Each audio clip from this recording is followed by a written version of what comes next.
নমস্কার বন্ধুরা, moms magic কিচেনে আমার পুরনো বন্ধুদের কৃতজ্ঞতা এবং নতুন বন্ধুদের স্বাগত জানিয়ে আরও একটি নতুন ভিডিও শুরু করছি। আজ আমি আপনাদের সঙ্গে শেয়ার করব বাঙালির খুবই পরিচিত এবং প্রিয় একটি রেসিপি, মুড়ি ঘন্ট। আপনারা ভিডিওতে দেখে নিশ্চয়ই বুঝতে পারছেন এই রেসিপিটি আপনারা প্রত্যেকেই বাড়িতে তৈরি করে খান। আমি আমার মতো করে দেখাবো, আশা করছি আপনাদেরও খুব ভালো লাগবে। এখানে আমি আলু ডুমো ডুমো করে কেটে নিয়েছি, পেঁয়াজ কুচিয়ে রেখেছি, টমেটো কেটে রেখেছি, আর এখানে নিয়েছি কয়েক কোয়া রসুন, কাঁচা লঙ্কা আর আদা। এগুলো আমি মিক্সিতে পেস্ট করে নেব। আর এখানে 3 টুকরো রুই মাছের মুড়ো আছে। আমি এখন মিক্সির জারে পেঁয়াজ কুচো নিয়ে নিলাম, সেই সঙ্গে রসুনের কোয়া, আদা এবং কাঁচা লঙ্কা দিয়ে আমি একটা পেস্ট তৈরি করে নিচ্ছি।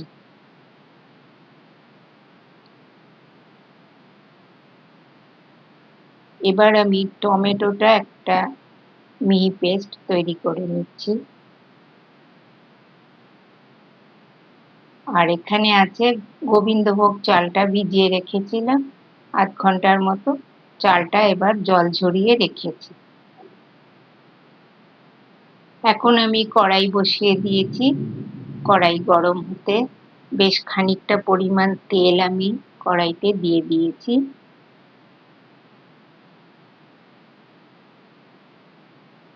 মাছের মাথা, সুগন্ধি, গোবিন্দভোগ চাল, আলু, টমেটো আর কিছু মশলা দিয়ে তৈরি এই রেসিপি দুপুরের ভাতের সাথে একেবারে জমে যাবে। দেখুন তেলটা গরম হতে আমি মাছের মুড়োগুলো তেলের মধ্যে দিয়ে দিলাম। এবার একটু নাড়াচাড়া করে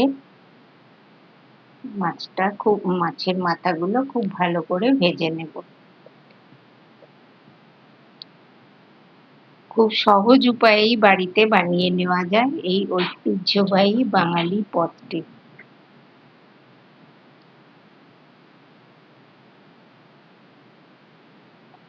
ভিডিওটি ভালো লাগলে আমার চ্যানেলটিকে সাবস্ক্রাইব করে আমার পাশে থাকবেন।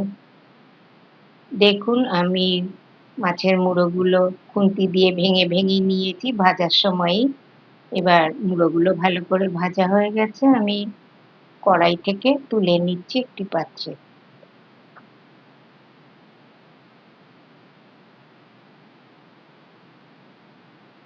আমাদের বাঙালিদের মধ্যে একটা ঐতিহ্য আছে, বিয়ের পর নতুন জামাইকে সব পদের সঙ্গে অবশ্যই এই পদটি রান্না করে খাওয়ানো হয়। এবার ওই ভাজা তেলেই আমি কেটে রাখা আলুগুলো দিয়ে আলুগুলো একটু লাল লাল করে ভেজে তুলে নেব।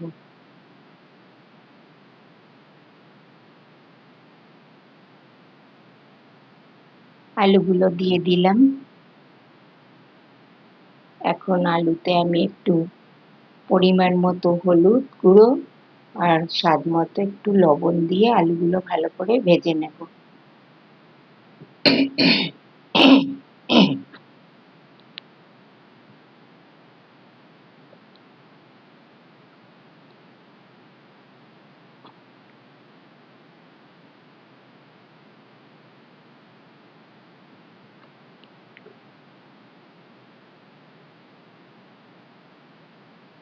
দেখুন বলতে বলতে আলুগুলো ভাজা হয়ে গেছে। আমি এবার আলুগুলো একটি পাত্রে তুলে রাখছি।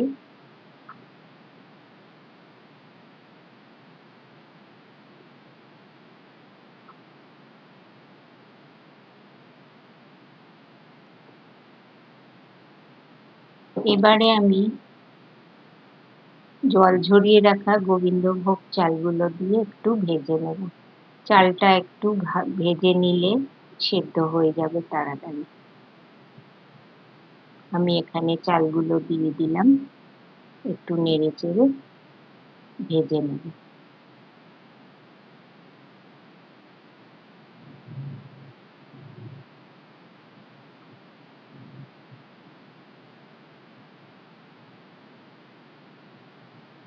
বাড়িতে অতিথি এলে অতিথিদেরও এই পদটি করে খাওয়াবেন, সবাই আপনার প্রশংসা করবে। দেখুন চালটা ঝরঝরে করে ভাজা হয়ে গেছে, আমি চালটাকে একটি পাত্রে তুলে নিচ্ছি।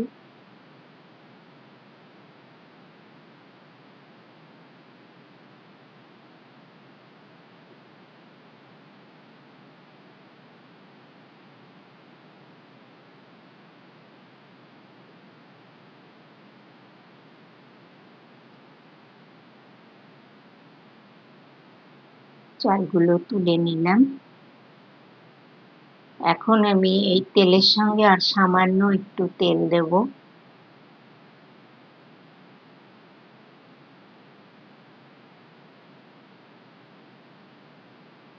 তেলটা গরম হোক। গরম হবার পর আমি এখানে কিছুটা ফোড়ন দেব। প্রথমে গোটা মশলা দেব, তেজপাতা, লবঙ্গ, এলাচ ফাটিয়ে, দুটো এলাচ ফাটিয়ে দিয়ে দেব এবং সেই সঙ্গে দারচিনি 2 টুকরো করে আমি দিয়ে দেব।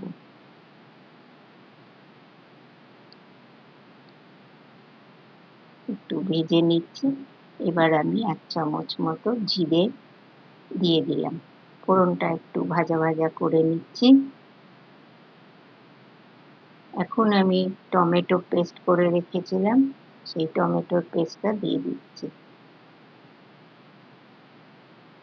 খুব ভালো করে নেড়ে চেড়ে টমেটোটা একটু কষিয়ে নেব, যতক্ষণ না টমেটোর কাঁচা গন্ধটা যাচ্ছে ততক্ষণ পর্যন্ত টমেটোটাকে নেড়ে চেড়ে কষিয়ে নেব।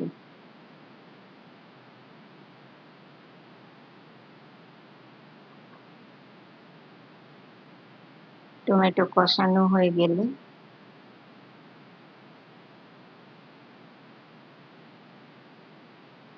এখানে আমি মিক্সিতে পেস্ট করে রাখা আদা, পেঁয়াজ, কাঁচা লঙ্কা পেস্ট করে রেখেছি মিক্সিতে, ওইটা এখন দিয়ে দিলাম।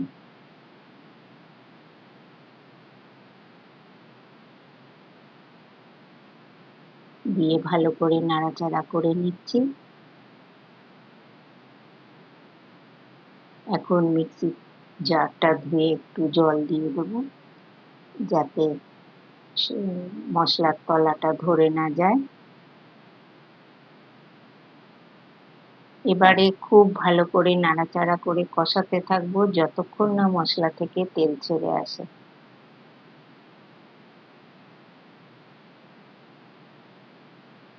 এখন আমি একটা ঢাকনা চাপা দিয়ে গ্যাসের বার্নারটা লো করে দেব। এখানে আমি ড্রাই মশলা অ্যাড করছি। 1 চামচ জিরে গুঁড়ো, 1 চামচ ধনে গুঁড়ো, 1/2 চামচ কাশ্মীরি মির্চ পাউডার, 1/2 চামচ হলুদ গুঁড়ো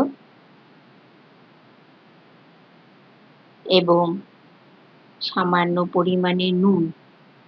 যেহেতু নুনটা আমি মাছ ভাজার সময় আলাদা করে দিয়েছি এবং আলু ভাজার সময় আলাদা করে দিয়েছি, এখানে নুনটা সেই বুঝে আন্দাজ মতো দিয়ে দিলাম।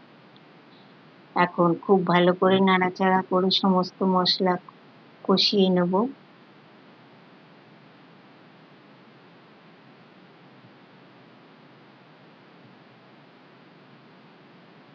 এই পর্যায়ে আমি এখন ঢাকনা চাপা দিয়ে গ্যাসের ফ্লেমটাকে লোতে করে রাখবো। কিছুক্ষণ পর ঢাকনা খুলে দেখাচ্ছি। মশলাটা খুব ভালো করে কষানো হয়ে গেছে, আরো কিছুক্ষণ আমি নেড়ে চেড়ে কষিয়ে নেব। মশলা থেকে তেল ছেড়ে এসে, বুঝতে পারছেন নিশ্চয়ই।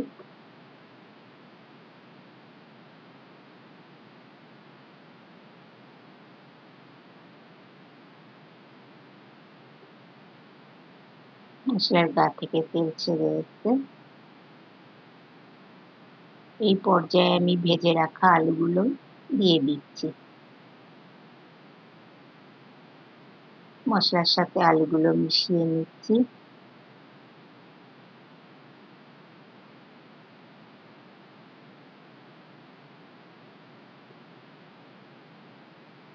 সেই সঙ্গে ভাজা চালগুলো দিয়ে দিলাম। চাল আর আলু সমস্ত মশলার সঙ্গে মিশিয়ে নিয়ে আর কিছুক্ষণের জন্য কষাবো।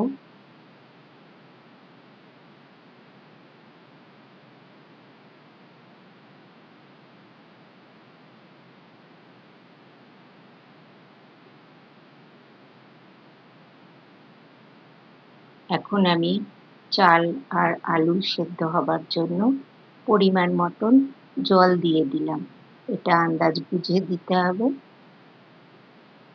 তবে এই রেসিপিটা ঝোল হবে না, মাখা মাখা হবে, সেই বুঝে আন্দাজ করে জলটা দিতে হবে।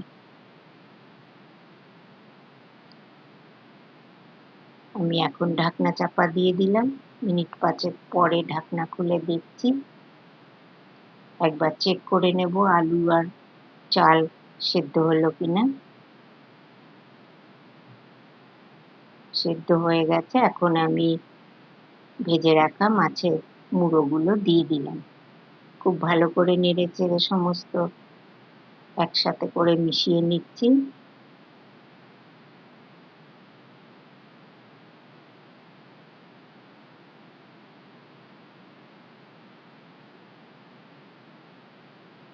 এখন আমি এখানে হাফ চামচ গুঁড়ো মশলা দেব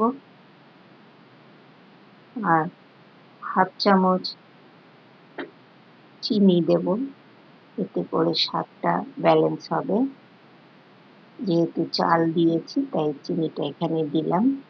সমস্ত কিছু আবার একসাথে মিশিয়ে নিচ্ছি।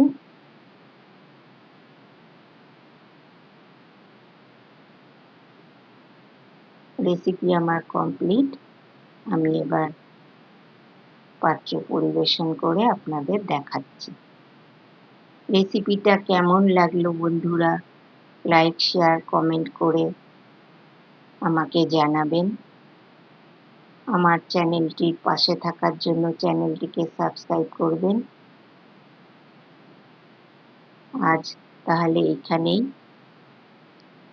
আপনারা সবাই সুস্থ থাকবেন, ভালো থাকবেন। আশা করছি রেসিপিটা আপনাদের ভালো লাগবে। ভালো লাগলে বন্ধুদের সঙ্গে শেয়ার করবেন। পরবর্তী রেসিপি নিয়ে আবার আপনাদের সামনে খুব শিগগির হাজির হব।